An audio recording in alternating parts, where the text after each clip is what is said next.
Olá a todos, bem-vindos ao Mais Plural, este programa de entrevistas do Mais Guimarães. Hoje vamos conversar com Francisco Teixeira. É professor de Filosofia, muito ligado a estas questões do ensino. É alguém também com uma forte atividade associativa em Guimarães, associativa e cívica também.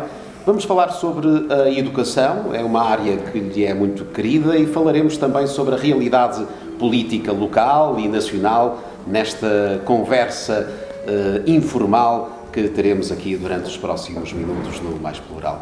Antes de mais, Francisco, obrigado por ter aceito este convite para estar connosco nesta conversa. Foi um prazer. Francisco, estamos uns dias depois das festas nicolinas, e é importante fazermos um balanço desta edição das festas dos estudantes de Guimarães, com quem lida diariamente, aliás. Como é que eles viveram esta festa? Como é que viveu também estas festas nicolinas, em tempo de pandemia? Antes de mais nada, é um prazer estar a conversar contigo para o Mais Guimarães. Vamos a ver, as festas nicolinas foram, o ano passado, profundamente atípicas, este ano ainda grandemente atípicas.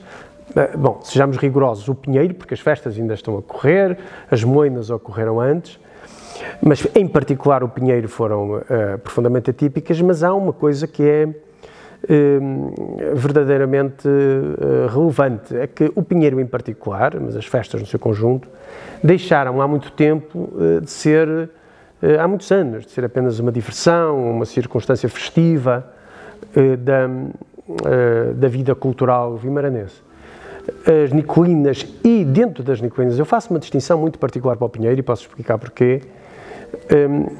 São umas festas que se enraizaram de há muitos anos esta parte, há algumas décadas, sobretudo depois de 25 de Abril, e a partir do momento em que elas foram estendidas como festas de todos os estudantes de Guimarães, e não só do ex-liceu, agora a Escola Secundária Martins Sarmento, são umas festas absolutamente essenciais para a própria identidade da cidade, ou do concelho, se quiser, para a própria identidade juvenil, para a identidade, para o bairrismo vimaranense, para a afirmação da identidade vimaranense, se quisermos.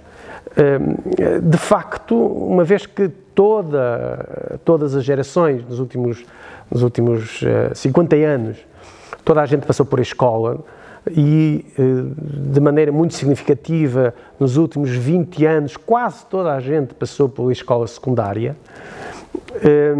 As festas nicolinas foram, e particularmente o Pinheiro, um instrumento de vinculação profunda, quer àquele momento histórico da juventude e da juventude adultez, quer à sua própria cidade e aos sítios onde estudaram. E neste momento, o Pinheiro em particular e as nicolinas no seu conjunto constituíam um instrumento absolutamente decisivo para a caracterização daquilo que é viver em Guimarães e estar vinculado a Guimarães. Particularmente o Pinheiro. O Pinheiro, que não foi autorizado, mas de qualquer forma teve nas ruas tantas ou mais pessoas do que habitualmente estão nessa primeira noite. Mesmo num evento não autorizado, isto é quase um confronto que aqui acaba por acontecer. Quer dizer, era uma derrota anunciada de quem proibiu o Pinheiro, e era uma vitória anunciada daqueles que percebem e perceberam que o Pinheiro, em particular, sendo o número mais relevante das nicolinas, fazem parte da identidade profunda dos vimaranenses. Quer dizer, o Pinheiro não é uma simples festa de início de inverno, de passagem de solstício. O Pinheiro é um mecanismo de integração social e juvenil que passou de geração em geração, nos últimos 50 ou 60 anos, em particular, e que é impossível lutar contra isso, porque é impossível lutar contra a nossa dimensão juvenil, contra aquele momento quase originário em que a nossa identidade pessoal se começa a consolidar, que é a adolescência, a juventude e início da adultez, e é impossível lutar contra isso. E o Pinheiro, muito em particular, porquê? Porque dentro das nicolinas e fora das nicolinas, o Pinheiro são uma festa excepcionalmente democrática. São talvez a festa mais democrática que eu conheço em Guimarães e uma das festas mais democráticas do país. É uma festa onde estão os novos, onde estão os velhos, onde estão os ricos, onde estão os pobres, onde estão os licenciados, os não licenciados, as pessoas que fizeram o segundo e o terceiro ciclo e que nem sequer chegaram ao secundário e que são das escolas periféricas do centro de Guimarães e já não do centro urbano de Guimarães, estão hoje mais as mulheres que os homens, estão até crianças trazidas pelos próprios pais e que justamente por isso fazem do Pinheiro uma festa enormemente democrática, não é? Onde as mulheres têm uma preponderância absolutamente essencial. Hoje as mulheres ou as raparigas, as jovens mulheres, são um elemento absolutamente decisivo da natureza democrática, igualitária do Pinheiro. É a festa... Recentemente um momento marcante nas maçazinhas em que mulheres pegaram as lanças e entregaram as maçãs. Exatamente. Como é que o Francisco viu isso? Eu vejo isso como algo magnífico. É uma evolução, é um sinal de aprendizagem, é um sinal de progresso, é um sinal de que a ideia antiga, tradicionalista e de que existem sítios fixos e rígidos para o masculino e para o feminino, hoje já não fazem sentido. As mulheres não têm um sítio onde estar, as mulheres podem estar onde quiser, e os homens não têm um sítio onde estar, podem estar onde quiser, em cima ou em baixo, ou do lado esquerdo ou do lado direito, e portanto o facto de aparecerem nas maçazinhas justamente as jovens raparigas de escolas secundárias de Guimarães a dizer não, nós queremos estar em cima dos carros, queremos empunhar as lanças e queremos poder estar, homens, jovens rapazes, estar nas varandas. Porque as maçazinhas, ao contrário do que algumas pessoas dizem, não é uma simples teatralização de um momento histórico das relações de género puramente românticas. Não.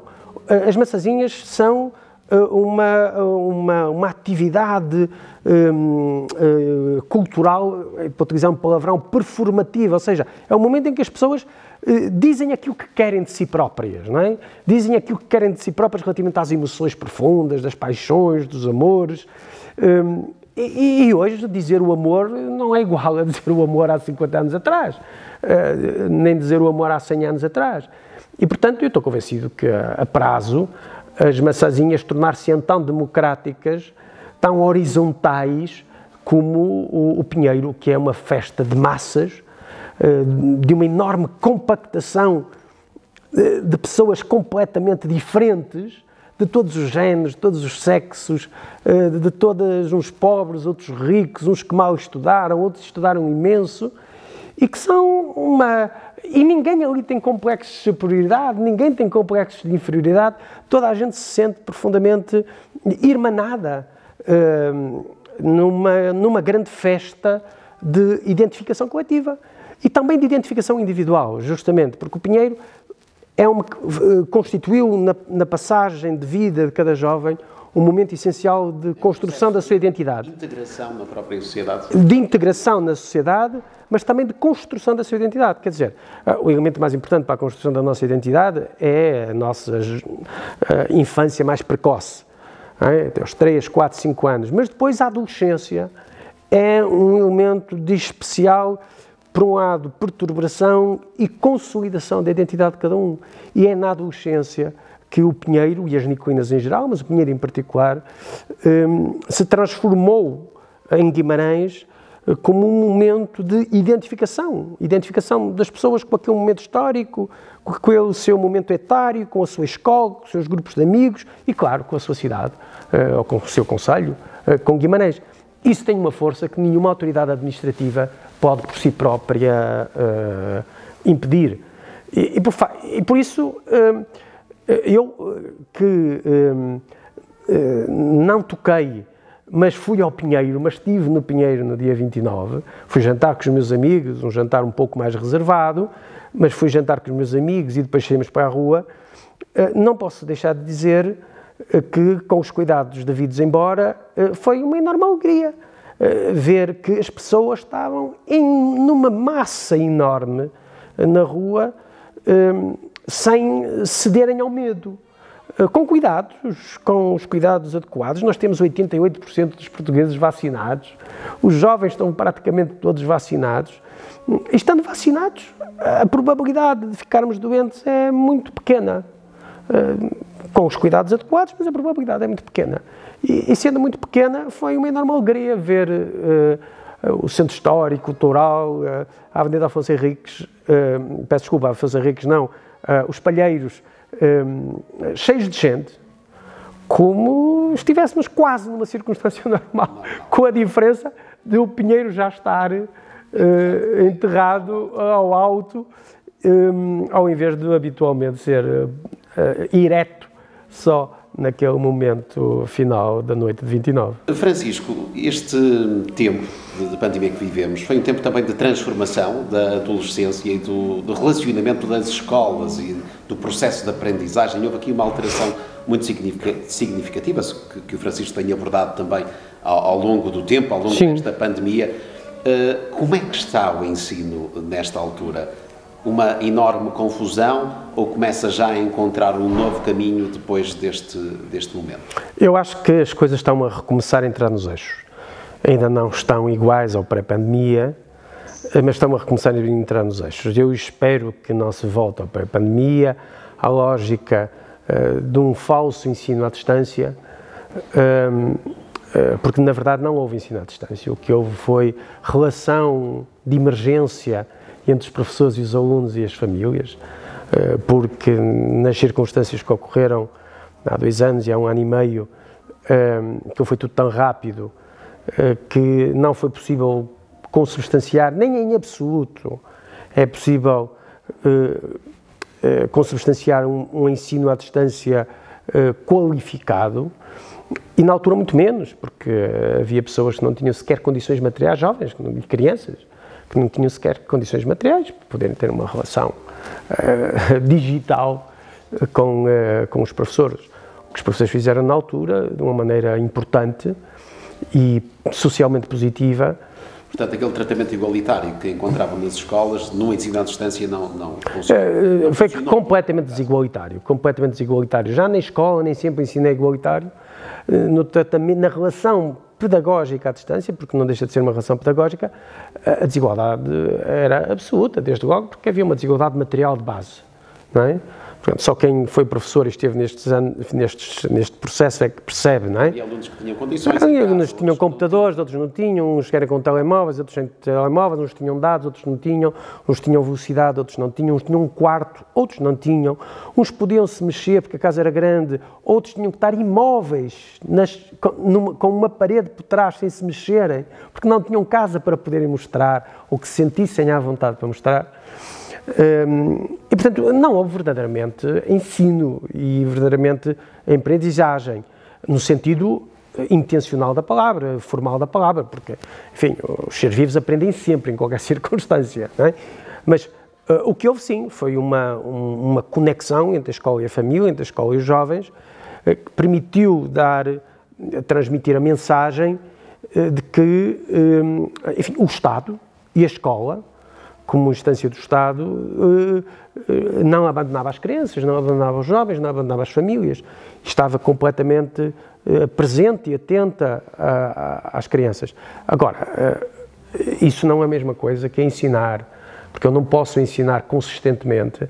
Eu também dou aulas no ensino superior, e nem no ensino superior é possível ensinar consistentemente de forma digital, à distância, ou seja, de forma com mecanismos digitais à distância. Não é possível, porque a educação é, sobretudo, a capacidade de configurar as relações emocionais e as relações interpessoais. Porque os conteúdos cognitivos são uma coisa mais simples, porque estão aí disponíveis em todo o lado. Na internet está tudo o que eu sei vezes 1000. E, portanto, os meus alunos têm acesso a isso com facilidade. Onde é que eu entro como professor? É na capacidade de configurar as relações emocionais, as relações pedagógicas, os ritmos, de ter protocolos de trabalho. Isso não se pode fazer à distância. Foi um enorme desafio para os professores também. Foi um enorme desafio para os professores. Isso foi valorizado o suficiente pela sociedade, pelo governo? Houve um momento em que as pessoas se aperceberam da relevância social dos professores. mas perceberam-se provavelmente por piores razões. Foi porque deram por ela, muitos pais, que os professores são essenciais para guardar os filhos deles. Para guardar os filhos. Mas os professores não têm como função essencial guardar as crianças, mas criar contextos pedagógicos, contextos de aprendizagem, de ensino e de aprendizagem para as crianças. Mas, claro, ao mesmo momento, sincronicamente, ao momento em que se ensina às crianças, também se guarda as crianças, não é? Os professores têm o dever primacial de proteger as crianças acima de tudo, quer emocional, quer fisicamente. E, portanto, esse momento de proteção e de guarda das crianças, para muitos pais é o essencial, porque tendo as crianças guardadas na escola, eles podem trabalhar, podem fazer a sua vida, podem, enfim, procurar o seu sustento. E por aí, numa primeira fase, houve um certo reconhecimento da importância social da escola, obscurecendo-se, porém, a que a escola não é um sítio onde se guardam crianças. É um sítio onde se criam relações emocionais profundas, relações de aprendizagem profundas, e isso nem sempre foi compreendido. Se isso estruturalmente mudou o estatuto dos professores perante a sociedade, bom, isso eu tenho muita dúvida, até porque isto não se muda de uma vez só. Não está a valorizar devidamente os seus professores? Não, a sociedade não valoriza devidamente os seus professores, porque as pessoas não percebem porque é uma tarefa difícil. Eu não percebo que seja ser piloto de Boeing ou jogador de futebol profissional.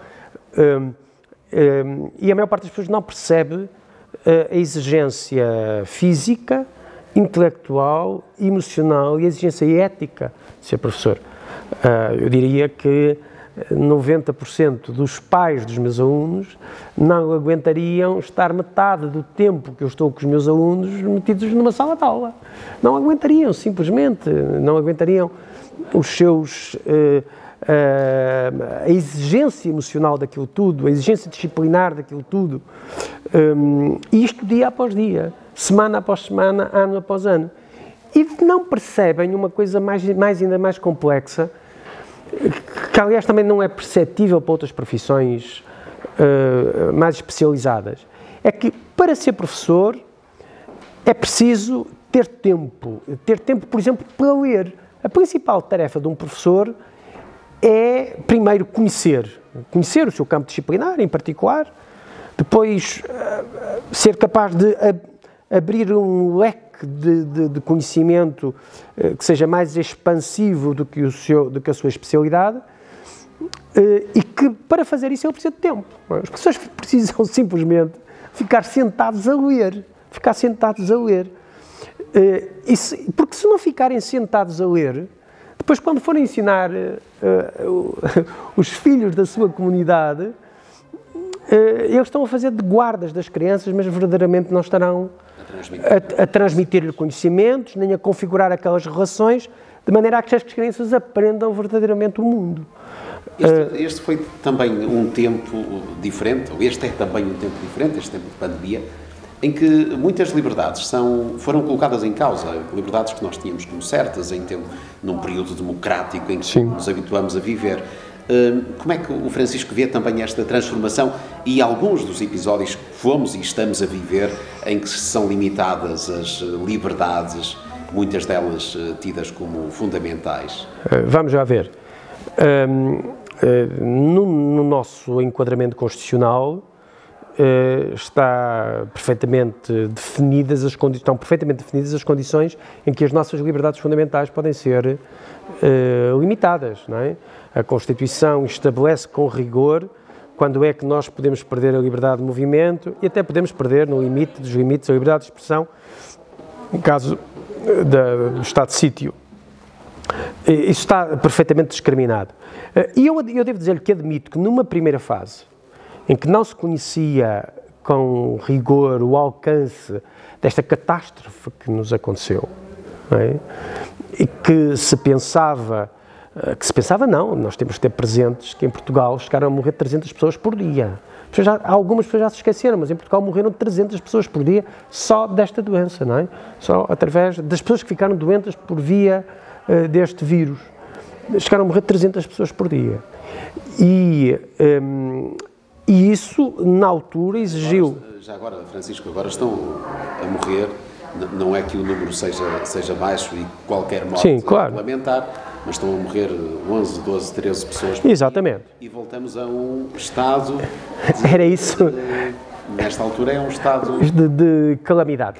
De calamidade. Não, era aí que eu queria chegar. Ou seja, eu compreendo que naquele momento inicial, sob o efeito do medo, do desconhecido, e não só, e sob a vaga de mortes que nos assoou, o princípio da precaução obrigasse a que fôssemos até um pouco mais além daquilo que eventualmente seria absolutamente necessário. Mas já passou o tempo e neste momento eu acho que nós temos que dar mais poder aos cidadãos para se responsabilizarem pelo seu corpo, pela sua vida, pela sua saúde, pela sua família, não é? Porque já não estamos no estado em que estivemos, os especialistas dizem-no com clareza, não é? Em Portugal tem quase 90% de pessoas vacinadas com a segunda dose, não é? E as pessoas vacinadas, se contaminadas com o vírus, pouco mais, serão raras aquelas que terão problemas fatais ou que terão problemas muito graves, não é? Hoje está confirmado que as pessoas que estão hospitalizadas nos cuidados intensivos, a maioria das pessoas que estão hospitalizadas com cuidados intensivos, são as pessoas que ou não foram vacinadas, ou têm doenças associadas, que associadas à infecção do Covid, podem trazer graves complicações.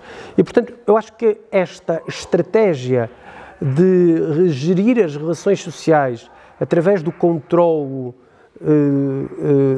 do corpo das pessoas, não é? Através do controlo da sua vida biológica, tem que ser atenuada. Tem que ser atenuada, as pessoas têm que se responsabilizar por si próprios. Há medo.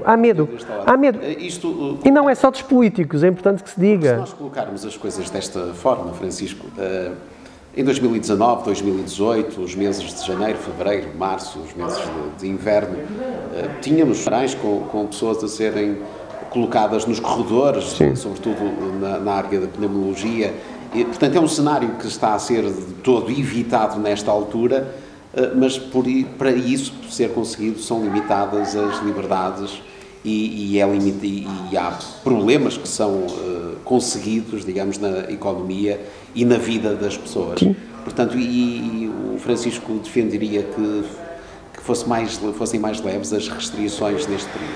Vamos lá ver, eu acho que as restrições neste período não são excepcionalmente pesadas. Mostrar um certificado de vacinação para entrar num restaurante, sendo que 90% quase dos portugueses, acho que 86%, 87% dos portugueses estão vacinados, eu não acho que seja uma restrição absolutamente excepcional.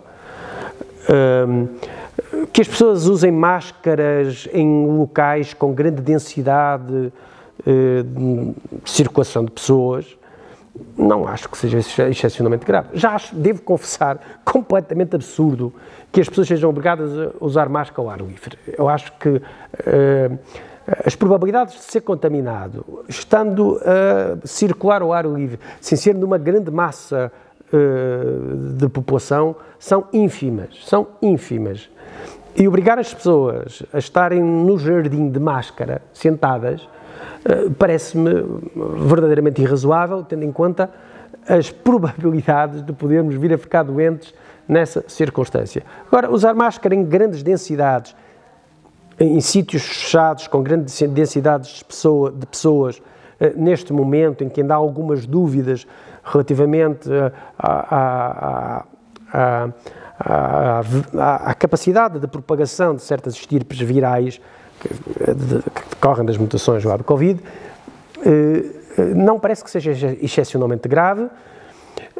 Bom, já me parece um bocado absurdo esta ideia de ser vacinado e ter-se ao mesmo tempo um teste, não é? Acho que esta dupla condição de segurança parece-me um bocado também desproporcionada.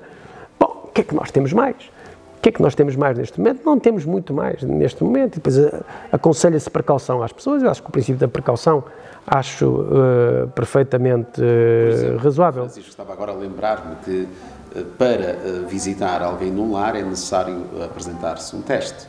Pois, mas o idoso pode sair do lar sem qualquer limitação. Bom, mas isso vamos lá ver. Há incoerência, mas parece-me que aí, eu acho que a ideia do teste associado à vacinação, acho que talvez seja um excesso de zelo. Bom, mas temos que ser realistas, quer dizer, as pessoas que estão nos lares, e alguns de nós têm ou tiveram familiares em lares, são pessoas especialmente sensíveis, débeis, debilitadas, vulneráveis, que de facto podem ter problemas a qualquer momento, não é? E acho que nesse caso tem que haver um cuidado especial. Se é um teste e uma vacina, ou se é só a vacina. Enfim, eu admito que haja protocolos que sejam diferenciados, mas eu admito que com os mais velhos, sobretudo, com os mais velhos, que o princípio da precaução deve ser dobrado, triplicado em qualquer circunstância. Deve ser justamente com os mais frágeis que o cuidado deve ser maior. Agora, com pessoas relativamente saudáveis ou saudáveis de todo, com 20, 30, 40, 50 anos, sem nenhuma morbilidade específica, medidas draconianas de impedimento de acesso aqui ou acolá parecem-me manifestamente excessivas relativamente aos números que eu vejo na comunicação social, ou até, porque não percebo nada de virologia, relativamente àquilo que eu ouço dizer em direto ao leio dos especialistas em virologia, que de facto as circunstâncias pandémicas hoje já são muito tenues. Enfim, há virologistas que dizem que já passamos de uma circunstância pandémica para uma circunstância de endemia viral, ou seja, para uma circunstância endémica, ou que estamos num momento de passagem. O que me preocupa mais, devo confessar, neste momento específico, é até algum medo que se organizou no organismo das pessoas, não é? O que é que eu vejo? Eu vejo algumas pessoas, em alguns contextos, excepcionalmente medrosas, com um medo profundo de poderem ser contaminadas. Só para lhe dar um exemplo, até sistémico, nem tem a ver com pessoas, há escolas onde os diretores obrigam os professores a dar aulas com todas as janelas abertas, com todas as portas abertas, com todas as portadas para os corredores abertos, o que transforma as escolas em autênticos frigoríficos, conduzindo justamente eventualmente, à possibilidade de doenças pulmonares, de doenças respiratórias, por excesso de frio, simplesmente, por excesso de frio, ou seja, estamos neste momento com 5 graus ou 6 graus em Guimarães ou em Braga, e temos escolas que estão, que não há nenhuma diferença térmica entre o exterior e o exterior da escola. O que me parece, obviamente, desproporcionado e absurdo, sabendo nós que, havendo embora uma contaminação relativamente elevada entre jovens e crianças, a probabilidade disso evoluir para uma doença grave é muito pequena, estando os professores todos vacinados, pelo menos os que quiseram, e que serão praticamente todos, serão 98%. E, portanto, aí, por exemplo, há manifestamente um excesso de zelo que induz uma lógica de medo, uma lógica de ultra cuidado, ultra ponderação de todas as circunstâncias que faz com que as pessoas comecem a sentir mal com o seu próprio corpo antes de terem qualquer doença. Não é? As pessoas ficam doentes antes de ficarem doentes. Não é? Que conduz a estabelecer relações de distância, física mesmo, e isso pode ser muito problemático. Aliás, está a ser problemático. Há indicadores muito claros, por exemplo, de colégios de especialidade, relativamente à questão da saúde mental. Não é? Há muitos jovens que estão a evoluir e com sintomas complexos, para não dizer graves, de saúde mental. que são problemas que não se resolvem simplesmente com antibióticos. Quer dizer, os problemas de saúde mental não se resolvem com um comprimido, com um antibiótico e passa. Não, os problemas de saúde mental são especialmente graves porque perduram no tempo e são muito mais difíceis de debelar. Francisco, é também conhecida a sua participação associativa em várias associações de Guimarães e também política, uma participação que vai tendo assiduamente e por isso colocava-lhe esta questão a nível político e começamos pelo nível nacional, já que temos aí eleições legislativas antecipadas. Como é que viu o chumbo do Orçamento de Estado para o próximo ano, a marcação destas eleições? Como é que está politicamente este país? Não, eu vi mal. Eu preferiria que não houvesse eleições antecipadas e acho que havia condições para não haver eleições antecipadas. Como é que poderia ser conseguido isso? O PCP e o Bloco de Esquerda tinham que ser capazes de dar mais um passo para o PS e o PS tinha que dar mais um passo em direção ao Bloco de Esquerda e ao PCP. Teria que haver vontades. Teria que haver vontade política. Falhou de todas as partes? Falhou de todas as partes. Eu acho que o PS falhou em não dar alguns sinais muito claros, nomeadamente nas leis laborais, na alteração das leis laborais, que são estruturais para aquilo que é a relação de forças, a relação social de forças. E acho que o PCP e o Bloco de Esquerda não perceberam que este orçamento tinha não era só sinais, tinha uma marca social de esquerda muito forte de aumento de rendimentos para as pessoas com menos rendimentos e mais vulneráveis. E nem uns nem outros quiseram dar o braço a torcer, quer aproximarem-se ligeiramente um do outro, para permitir que a legislatura terminasse no prazo adequado. Acho que foi uma perda para os dois blocos, se quisermos, para o Partido Socialista, para o Bloco de Esquerda e para o PCP. Mas foi, sobretudo, uma perda para Portugal. Mas aqui há uma oportunidade da direita ou, digamos, a situação política está perfeitamente controlada, sob o ponto de vista de António Costa, para que isto aconteça, este ato eleitoral e o António Costa assegure uma maioria, a maioria que deseja para governar o país? Não, eu acho que nada disto está controlado. É o bom que tem a democracia. Nós nunca vamos saber que na democracia só há prognósticos verdadeiramente no final do jogo. Não é? E não há dúvida... Mas António Costa terá arriscado, segundo aquilo...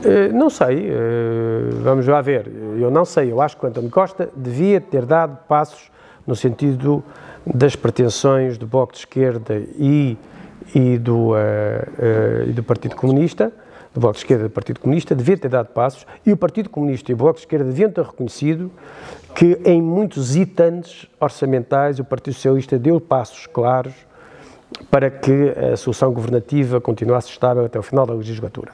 Agora, o que vai acontecer a seguir? Infelizmente não deram, mantiveram-se naquele limiar que impediu a continuação da legislatura. Bom, o que vai acontecer nós não sabemos verdadeiramente, porque o Rui Rio não queria eleições no PSD a 2 meses das eleições do país,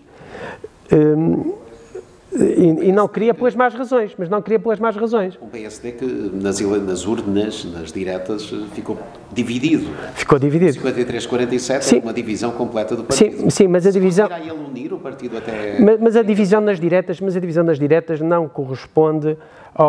tem pouca correspondência depois com os resultados eleitorais gerais globais no país, não é? Porque do que não há dúvida é que o Rui Rio e o PSD serão muito reforçados destas primárias internas para as legislativas que vêm agora. Ou seja, há um líder relegitimado, com uma nova energia, com ideias que a mim não me agradam, evidentemente, como socialista, mas do ponto de vista fáctico, houve um reforço da imagem de liderança e de energia e de esperança à direita, ao centro-direita. Isto é muito curioso porque o Henrique não queria estas eleições. Mas estas eleições acabaram por o favorecer, não só internamente, porque ele ganhou, por razões óbvias, mas favoreceram-no também externamente. E aí o Rangel, embora tenha perdido as eleições, tinha toda a razão. Esta campanha eleitoral interna dentro do PST ajudou a visibilizar o PST e a dar uma percepção de um partido que está mais vivo do que morto. E isso pode produzir resultados eleitorais que ainda não imaginamos, que só as próximas sondagens nos vão dar sinal do que vai acontecer. Nós temos então à esquerda, portanto, a geringonça, os partidos que formaram a geringonça nos últimos anos. À direita estamos com o PSD com uma imagem reforçada, temos o débil CDS-PP, temos o Chega, que está em força e que é uma força política a considerar nestas próximas legislativas, dizem as sondagens, e temos também a Iniciativa Liberal. Portanto, se calhar temos aqui um equilíbrio de forças, diria eu, como há alguns anos não se via, entre a esquerda e a direita. Sim, há uma fragmentação, há uma nova fragmentação. Há uma fragmentação à esquerda, há uma fragmentação à direita, que aparentemente faz pensar que será muito difícil criar uma maioria à direita sem o Chega.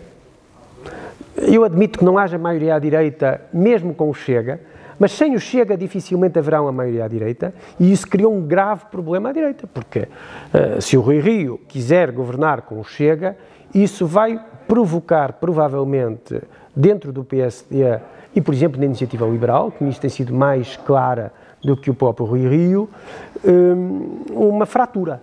E, portanto, a direita poderá, imaginemos, ter uma maioria com o Chega e, apesar disso, não conseguir maioria para governar.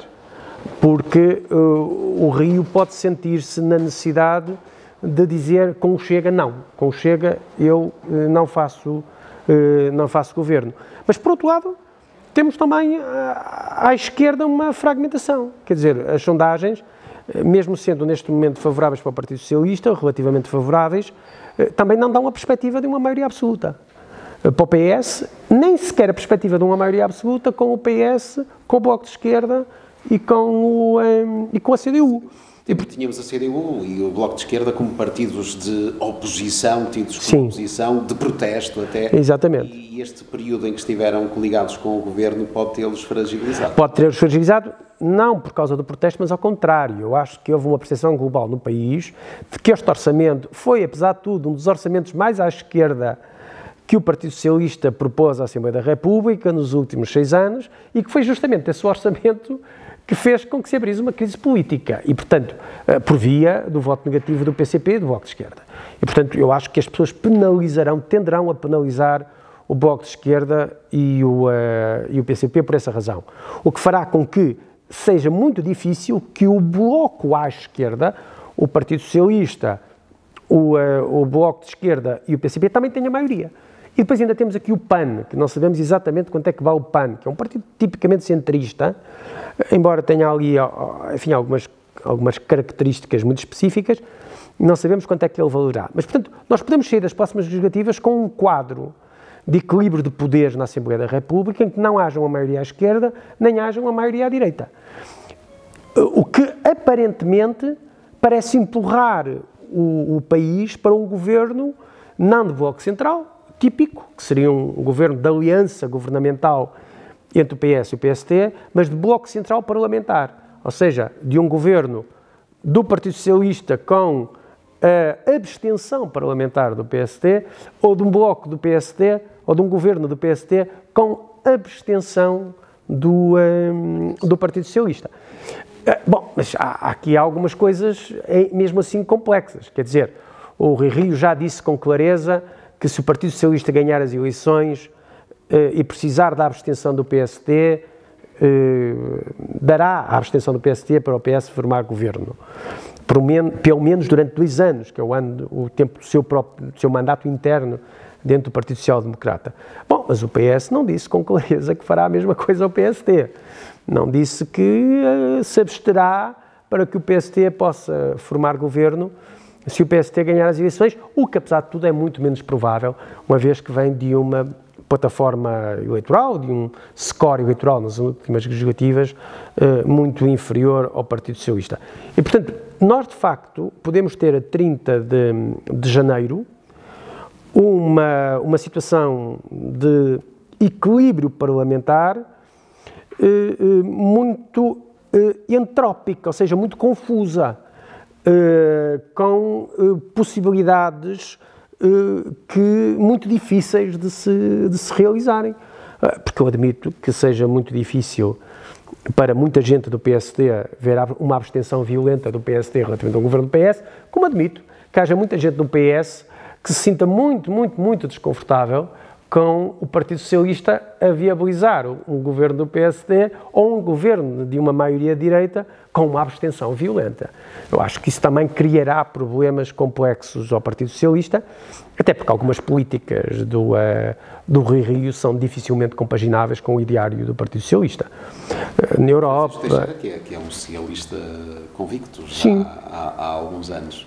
Recuemos agora até à Conselhia de Guimarães, que em janeiro teria eleições, também as eleições para a Conselhia aconteceriam nessa altura, mas devido ao ato eleitoral foram adiadas, eventualmente março, abril poderão vir a acontecer.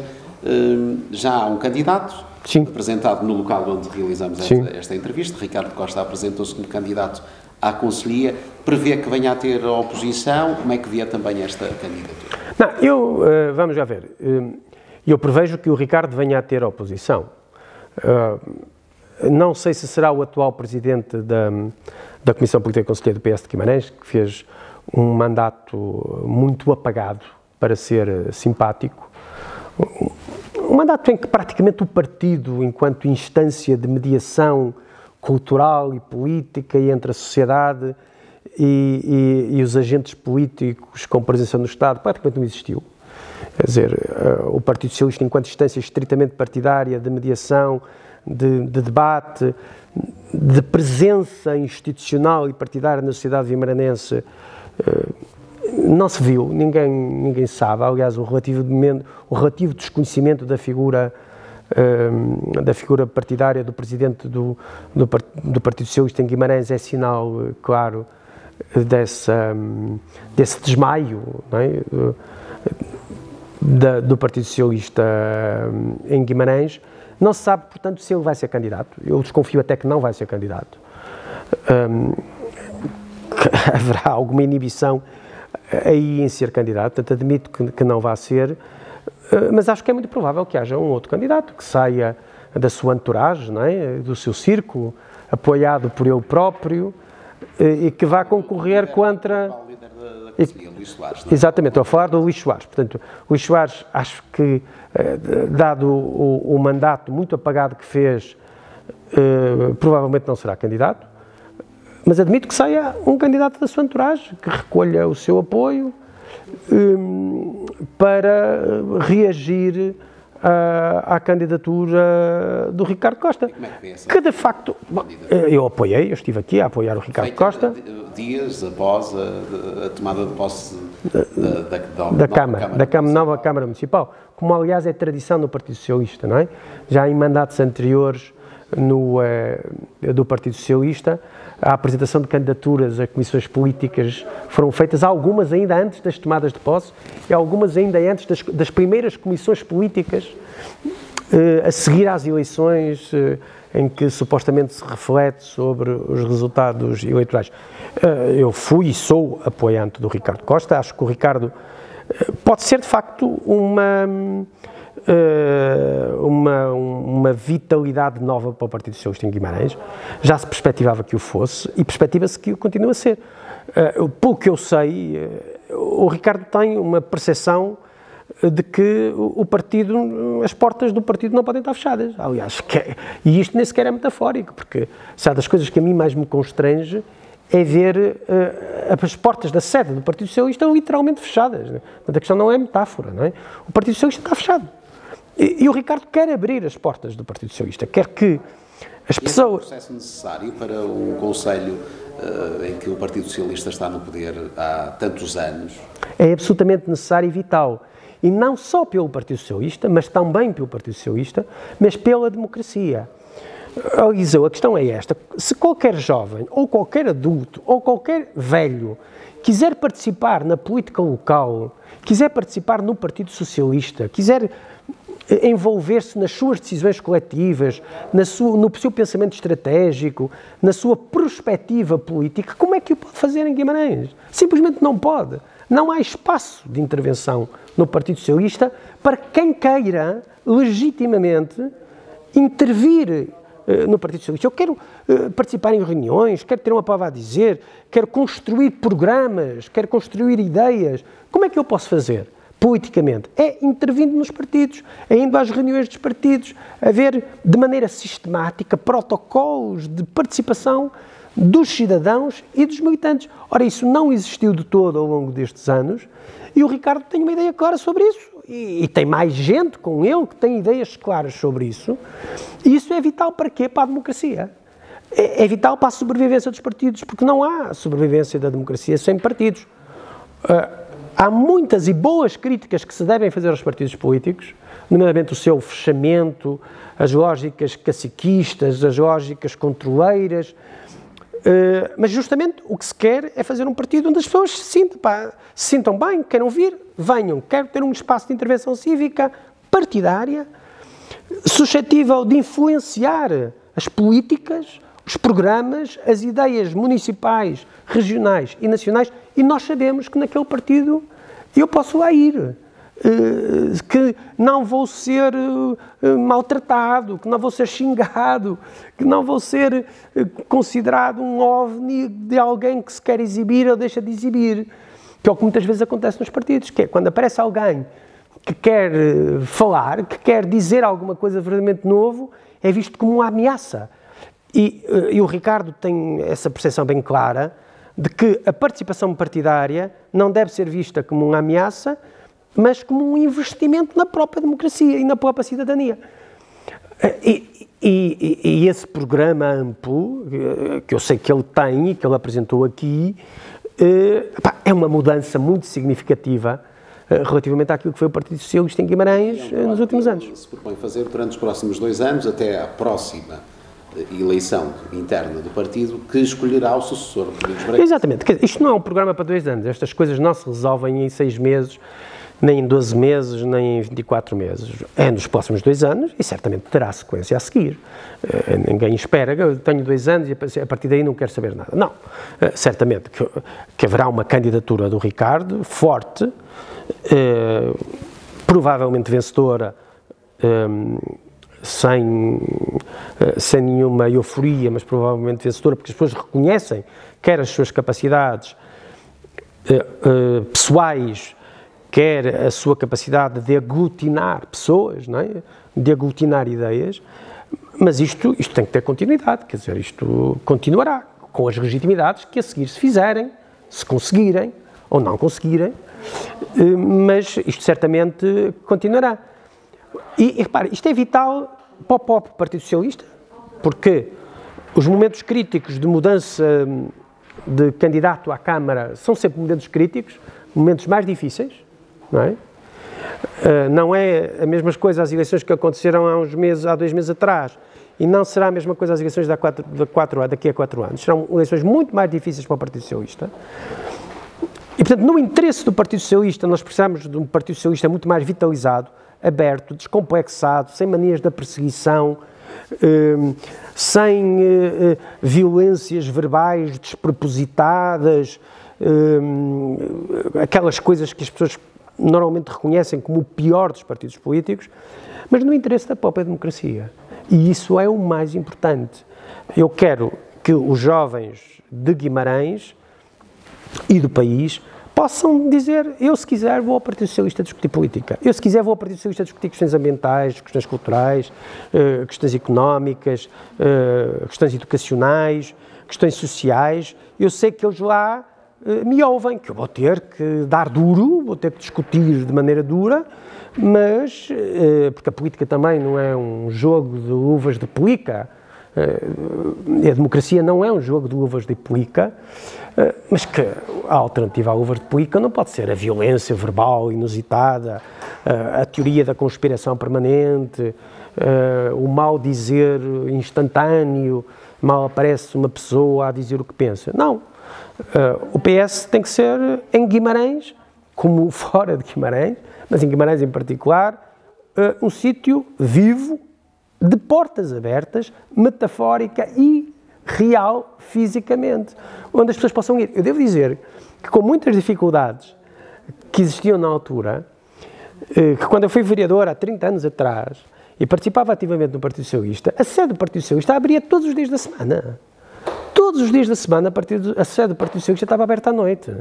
E não todos os dias da semana, mas 2 ou 3 dias por semana, havia debates fortes, quer organizados, quer informais, dentro do Partido Socialista. As pessoas sabiam que iam lá porque ia haver um debate qualquer.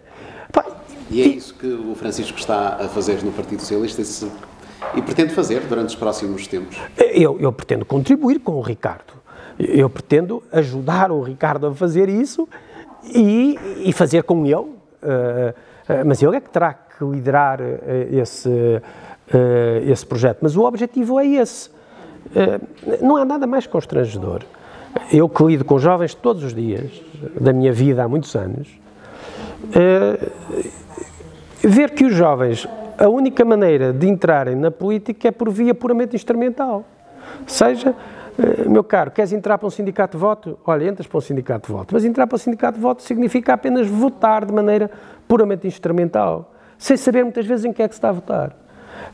E aqueles jovens, e muitos há os com qualidades, que querem, que acham que o bem comum, e que tem o bem comum é um valor essencial, que tem uma paixão forte pela vida cívica e pela palavra pública, por tomar a palavra, não tem onde o fazer, não tem onde fazê-lo. E isso é doloroso, é doloroso estar sistematicamente a defender, porque é isso que penso rigorosamente, a relevância estrita e absoluta dos partidos políticos para a democracia, e depois sentir, muitas vezes, que o meu próprio partido está fechado quer física, quer metaforicamente, blindado à volta de algumas pessoas que monopolizam a palavra. E ninguém pode ter a palavra para além de Deus, não é? E burocratizam as relações de tal maneira que não há espaço para os interstícios, não é? Não há espaço para locais que sobram onde as pessoas possam ter uma presença.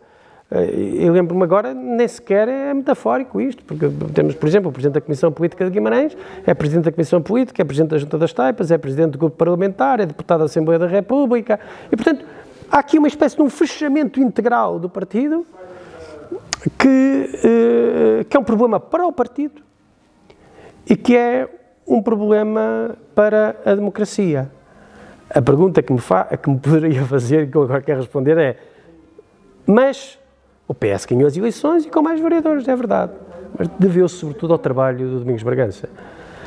Gostemos ou não gostemos do estilo do Domingos Bragança, o último mandato do Domingos Bragança foi um magnífico mandato. Foi um mandato que foi legitimado pelos vimaranenses com toda a clareza. Ele fez um mandato notável, com um erro aqui ou um erro acolá, com uma coisa que não se concorda aqui, com uma coisa que não se concorda acolá, bem entendido, mas globalmente foi um mandato que ficará marcado, provavelmente, nos anais da história vimaranense. E foi esse mandato que lhe deu a possibilidade de ganhar agora com 7 vereadores. E, portanto, a Câmara Municipal de Guimarães ganhou as eleições pela sigla do Partido Socialista, bem entendido, mas foi o Domingos Bragança que ganhou as eleições, não há a menor dúvida disso. Muito obrigado, Francisco, por ter aceito o convite e por esta conversa.